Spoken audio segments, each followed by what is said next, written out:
बानलु गायदोंमोन गाइस मोननै जोंहा बानलु मादि जागोन मोनथिया फार्स्ट टाइम बानलु गायदों।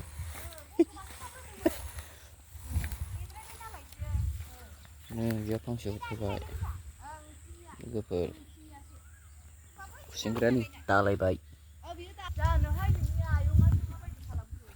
2 फुट गोजान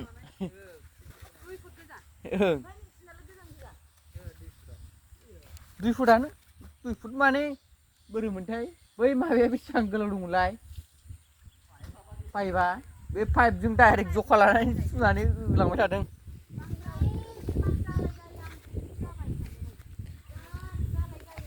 नै